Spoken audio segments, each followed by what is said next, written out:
Hey everybody, welcome to Live at Chance's House. For those of you who just joined in for the first time, my name is Chance Munsterman and welcome to all of this. Hey, I've got some really exciting things to talk to you guys about, but more importantly, today is the day. It is Operation Kindness Month, Season 1, Episode 32 of Live at Chance's House. I've been telling you guys for the last couple of weeks, and we have Nikki Walker with us. She's the Director of Operations with Operation Kindness. Nikki, how are you? I'm good. Thank you for having me on today, Chance. It's my pleasure. I'm so excited about this because, you know, when I first got started with all of the things that I've been doing over the last 6 months, I just threw a button up and said, all right, hey guys, let's donate some money. And then I got really serious around a couple of other organizations. And then I had a friend that was in need and we did a GoFundMe account. And that turned out to be really like wildly successful and it helped him out. So I was like, well, listen, when I get ready to do the next one, I'd like to get some, get some teeth behind it a little bit and somewhat legitimize it to a certain extent, which is why I reached out to you guys. And I'm very thankful and I'm so blessed that you guys said, yeah, let's do it. What are we going to do? How can we help? And everyone, yourself, Colleen has been fantastic with the responses and just helping me out with just basic stuff, but it's been a blessing. So what exactly, I got to do two questions. We'll get things started here. I just kind of want to know a little bit about you. So what does Director of Operations at Operation Kindness mean? What do you do? So myself and my team are in charge of all of our signature fundraising events. We have two. One's called Canines, Cats, and Cabernet. And the other one, yeah, we throw the wine in there. And then we have the Hope Gala in the spring. We're also in charge of major gifts, and we do a lot of the fundraising for the organization. So those are our official titles. We also walk dogs. We socialize cats. We volunteer. Whenever you're a nonprofit, you do a little bit of everything and wear a lot of different hats. Absolutely, that's true. So I've read about it because I'm a supporter already, and I dug in even more before we were going to do this interview. So I know the answer for the most part of this, but can you tell everyone a little bit about not only what Operation Kindness does and kind of how it got started? So we're the leading no-kill animal shelter in North Texas. So we adopt out approximately 4,500 to 5,000 dogs and cats every year. We find them homes. We like to call them their forever homes. But on top of providing new homes for these animals, we also provide for all of their medical care while they're at the shelter. So spay, neuter, any surgeries that they may need. We also have behavioral support. So if maybe they need to learn some manners before they go into a new home, we also work with them on that. We have a surrender prevention program, which is one of my favorite programs in the shelter. So this is people who have maybe fallen on hard times, that maybe are looking to surrender their animals. We try to give them the support that they need so they get to keep their animals in their homes. We always say that the best adoption is one that never has to happen because the dog and the cat get to stay with their families. Yeah. So we do a lot around surrender prevention, which also ties into our pet food pantry.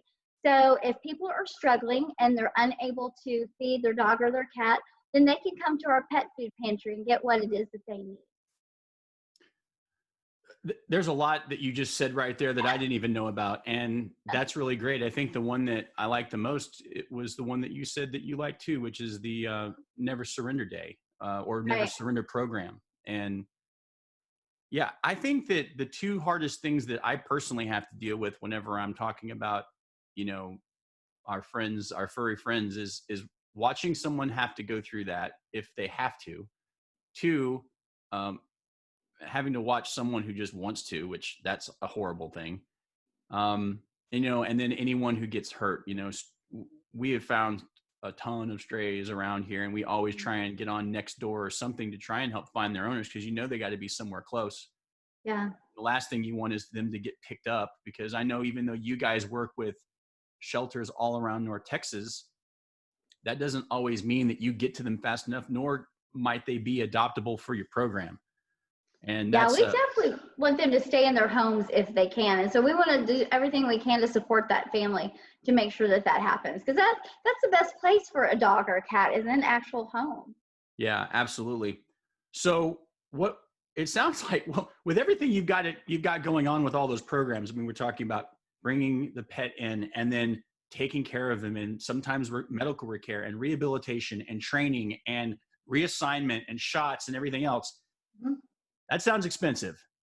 Yes. So how important is this? Obviously, everything's driven by fundraisers and donations, but I mean, you don't have to get into specifics, but I mean, I'd even like to know, I mean, how does that break down? I mean, do you ever find yourself under the gun like, oh my gosh, we need more this month? Or, you know, is it like PBS where you have to constantly be doing the drives? If you don't remind people, they won't donate. I mean, how does all that work?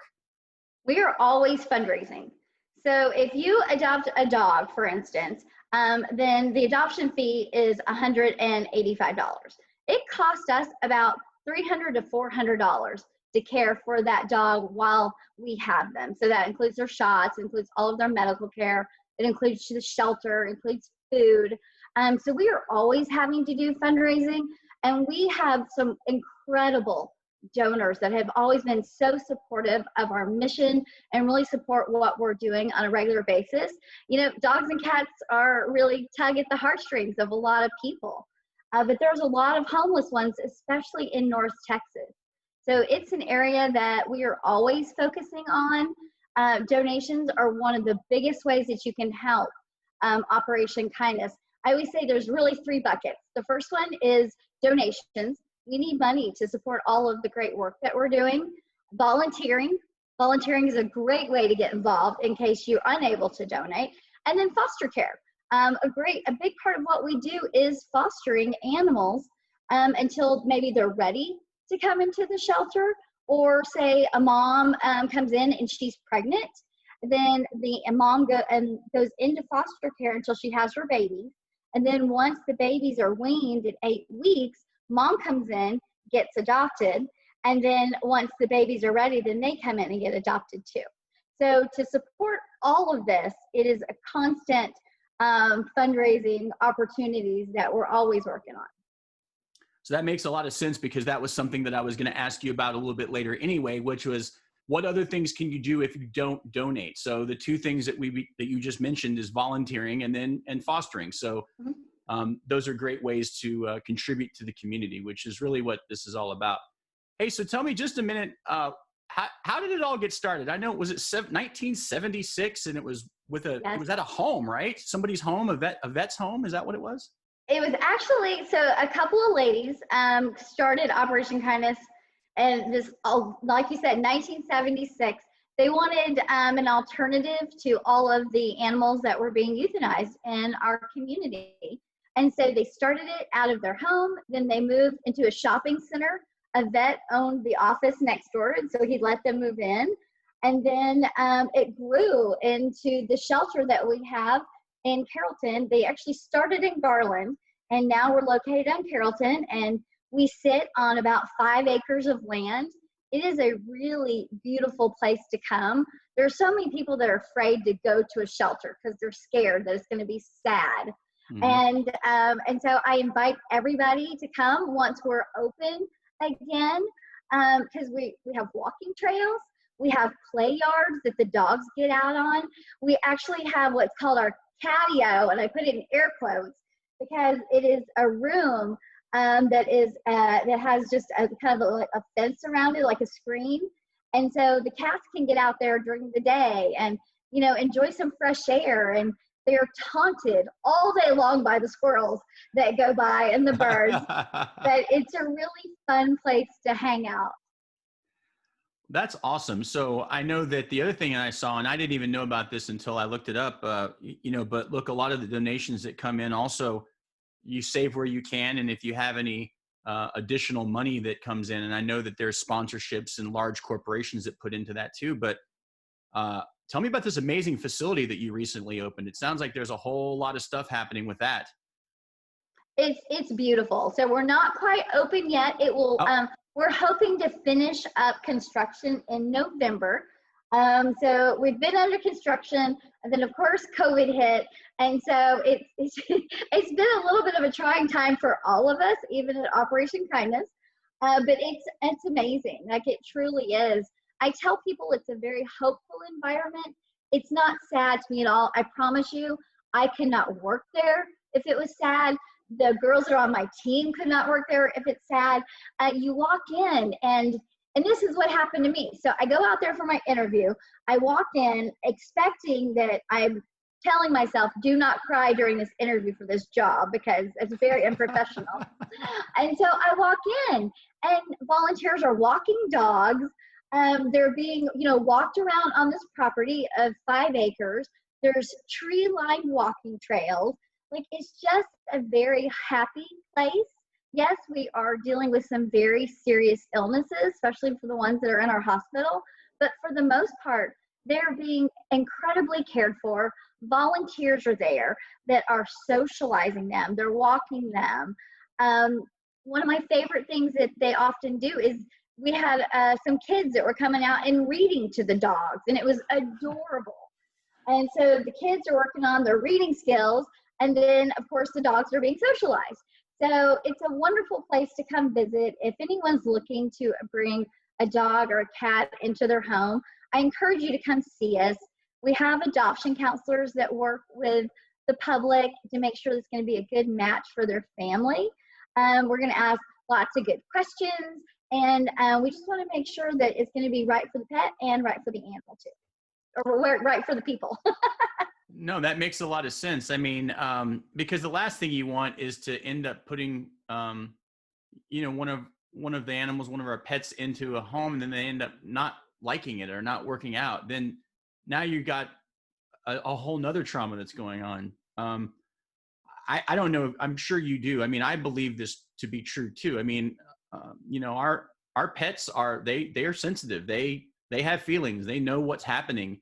My dog knows when things are going on, whether we're upset or whether we're happy or whether they've done something wrong, if they're in trouble, or, even if they have to go to the vet, they have no idea. You'd think that they speak English most of the time, but they know. So that would be a horrible tragedy and traumatic to that animal if they thought that, hey, I'm home and I feel good and I feel safe finally, but then I'm not safe anymore, and that's horrible. So I'm really thankful for that part of the process that you guys do as well, because that's a really important part of it, to making sure that they get to the right family after they've already been in your care.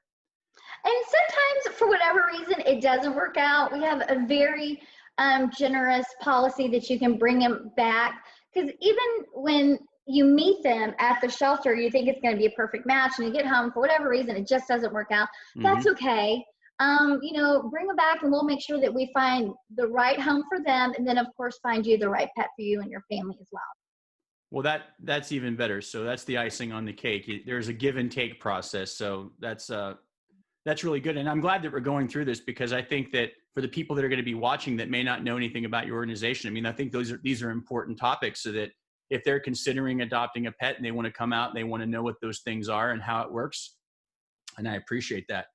So we've got a thing coming up. It just happens to be, I did not plan this. I wish I was this smart, that I do this show on Thursdays, but next Thursday is the 17th and it's North Texas Giving Day. And so I'm excited about that, because we are going to be able to raise more money. And this is in your wheelhouse, because you are the fundraising queen for the operation. So talk to me a little bit about exactly what North Texas Giving Day is and why it's important. So North Texas Giving Day, like you said, is coming up, and it is our largest online fundraising day for Operation Kindness. So it's a community-wide event, and Operation Kindness benefits greatly from this day of fundraising. We invite people to go to the website. You can go to operationkindness.org and you can find the link, or you can go to the North Texas Giving Day website, and you can also search for Operation Kindness and make your donation there. The money that's raised goes to provide the food, the shelter, all of the medical care that these animals need while they're at Operation Kindness until they find their home. It provides the behavioral support that we continue to give them. And it just really does sustain our organization. And I cannot say enough about how much donations are always needed for Operation Kindness. So yes, you picked a great time for us. It's a really exciting day, and we really do depend on the public and the generosity of people that love pets and want to support it. So here's my question, because I want to make sure that everyone knows why this is also important. You have sponsors that match donations, correct? There's matching funds. We had a $10,000 match. We've already met that $10,000 match, which is exciting. But I will give a little sneak peek to your viewers that we may have another match that might be coming up throughout the day, so they can look for that also. Well, that's fantastic. So just for everyone who's watching, I want you guys to know that by the time you see this, and for most of you that watch this show, we always pre-record these interviews for a reason, but this is Wednesday, September 16th. So North Texas Giving Day is tomorrow, but I will give everyone an update about what that looks like when we wrap up the interview and let you guys know where to go and what to do. Of course, there's going to be the donate button that will be in the comments link that I'll have up so everyone can donate through Facebook if you're watching on here and that's what you want to do. It's absolutely okay. I'm pretty sure Nikki and the organization aren't going to say no if you decide to hit that button. But we've heard a couple of other things that are really important too, is that North Texas Giving Day has met a match that they already had. So that might lead us to going ahead and donating through the Facebook button, but I'll find out more information. And when we do, might be a great opportunity for us to go over there as well if we want to double up what we're sending to Operation Kindness. So how long have you been with the organization? 12 years now. Wow. So yeah, I can't believe it. It really has flown by, but I tell you, I'm the lucky one. Like, I'm the one that gets to go to a job every single day that I love, where I'm truly making a difference in our community and in the lives of homeless pets. So I love it. It's a great place to work. I truly do believe in the mission and the organization. Well, that's awesome. So you got to, I'm sure in 12 years then, you've had to have seen some really cool things. I'm sure there's been some other stuff, but tell me, what's the one story that's just, you think about and you're like, that was amazing? So there's so many, there's thousands that I could just run through my head, but I will tell you, so although I've been there 12 years, it was the third day that I was on the job that I met Sunny. And so, I'm brand new to the organization, not really sure what's happening. And then all of a sudden we find out that we're getting 57 dogs from a puppy mill. And I, like many other people, I knew puppy mills were bad, but I didn't really know the extent of it. And so I just said, put me where you need me. I'll do whatever you need me to do. Just tell me where to go. So they put me on the bathing station. So they bring in these puppies, and they bring in one that I just named Sunny because I got to do that. So I named her Sunny, and I'm looking at her, and she's terrified. I mean, she is so scared. She's shaking. And so now I go over to give her a bath, and she's what I think is like this chocolate brown color, because that's what I'm seeing. Well, as I'm bathing her, I realized she was not chocolate brown at all. She had like a sandy blonde coat, but she was just so filthy when she got there. So I take so much time giving this puppy a bath. Of course, I fall in love with her. I take her outside, and I promise you, Chance, I probably spent 10 minutes trying to find this perfect little patch of grass to put her on. So I find it, I put her down, and I promise the story's gonna have a happy ending. So I put her down on this patch of grass, and she just freezes. And I was fully expecting I was gonna have to chase her because she was gonna take off running. She didn't, she froze. And one of my coworkers reminded me, often when you have dogs that come from a puppy mill, their feet have never touched grass before. So they're in wire crates. They don't get outside very often. And so, of course, I take her out there to potty. She doesn't do what she needs to do. So I work with her along with some other volunteers over probably a week's time. Every day, she's coming out of her shell more and more and more. And so it's probably about 2 weeks later, I take her back out to this perfect little piece of grass that I had found for her to go potty. She potties, she runs, she's running circles around. I mean, it was just exactly what you expect a puppy to do. And so, she got adopted probably 3 days later. So that is the one story that has stuck out in my mind the most. I love seeing the the transformation of the dogs and the cats when they come in.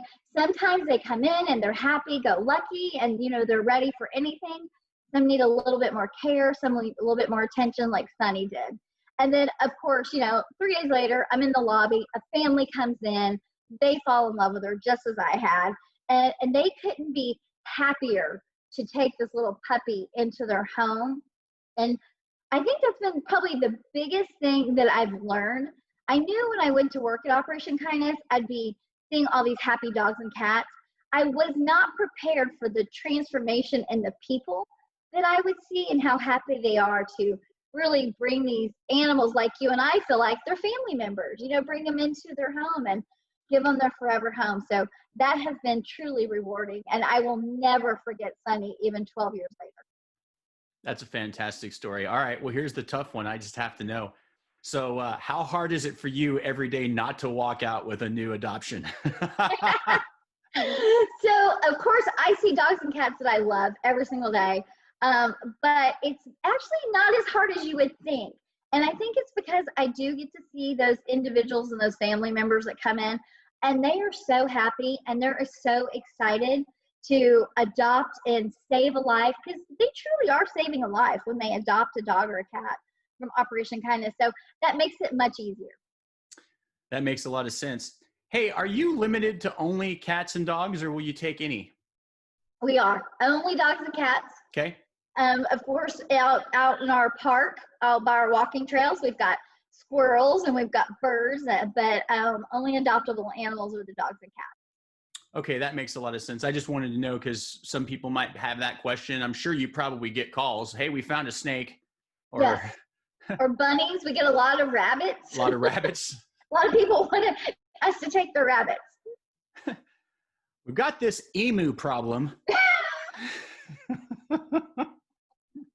You guys take emus? No. Never say never. No. I wouldn't be surprised.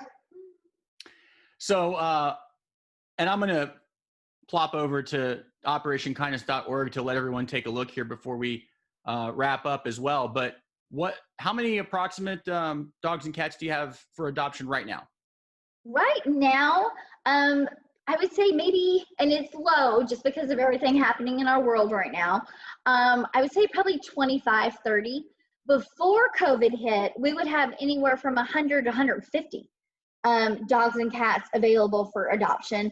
But since COVID hit, we've had fewer animals. They are all in foster care currently, and we're doing tele-adoptions. So if someone's interested, they see a dog or a cat on our website, and our website is in real time. So if you go on there and you see a dog or cat that you like and are interested in, then they are available. If you go back the next day and they're not available, it's good news because they did get adopted. So how impactful has COVID-19 and this pandemic been on your organization? So we had to pivot just like the rest of the world did. I think it was mid-March. We were told, grab your things and, we'll be gone for about 2 weeks. And that has lasted much longer.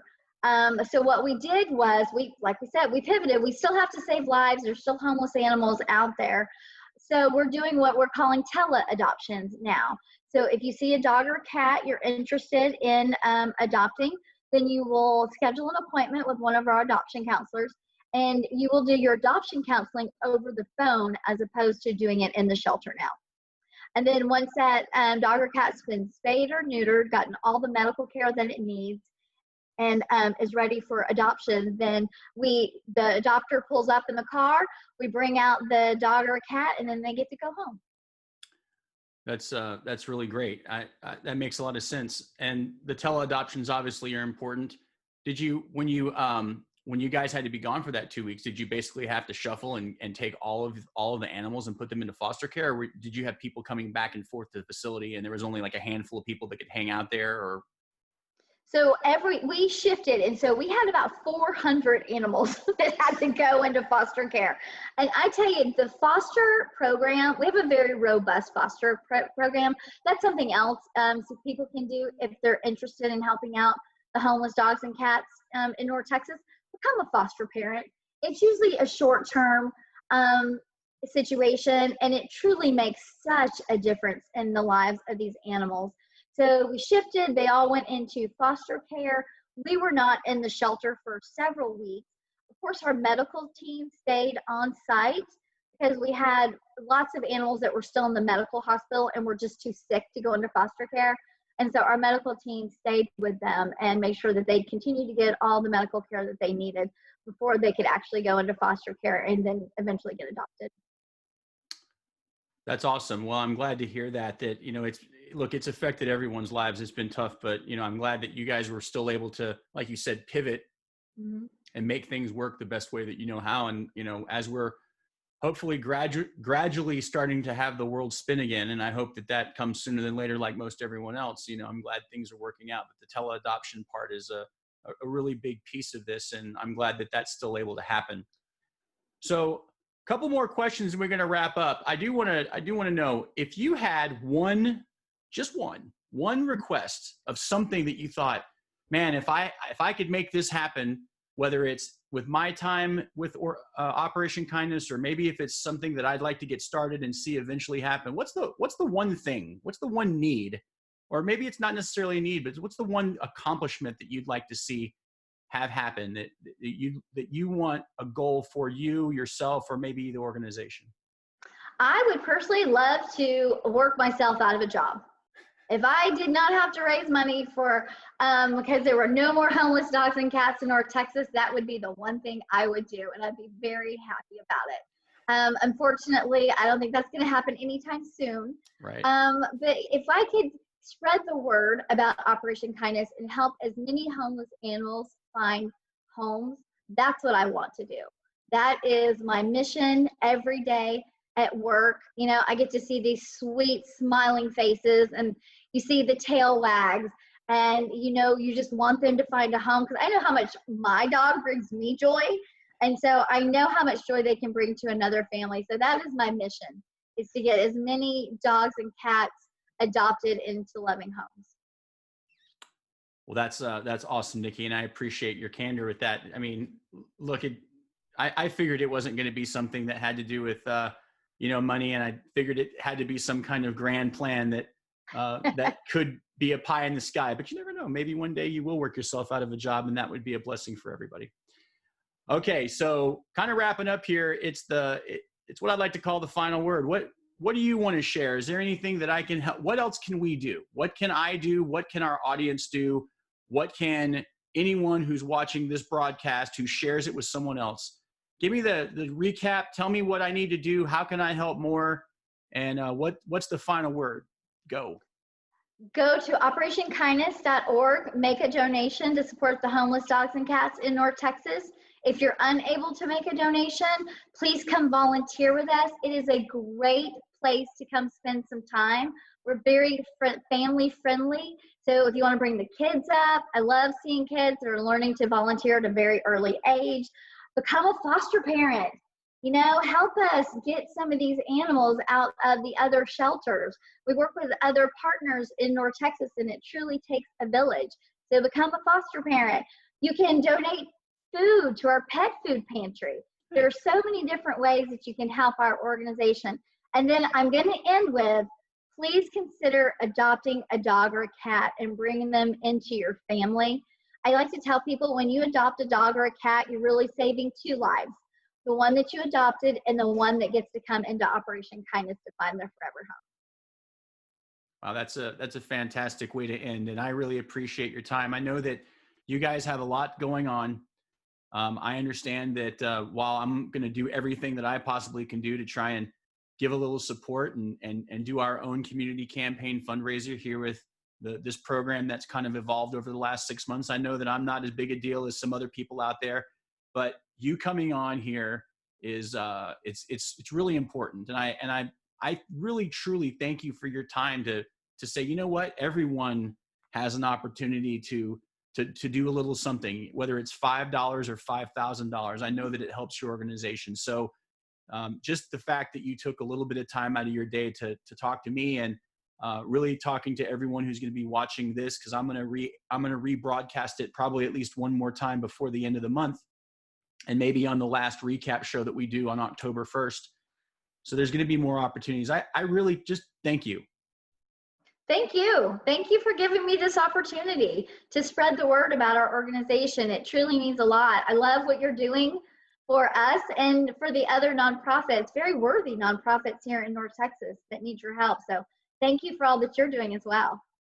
I appreciate the sentiment. That means a lot to me. And I'm excited that, we're going to be able to forge through. We still got technically 3 more shows. So I really got 3 weeks. I was kind of made September, like instead of a 4-week month, I kind of made it a 5-week month by including October 1st. Yay.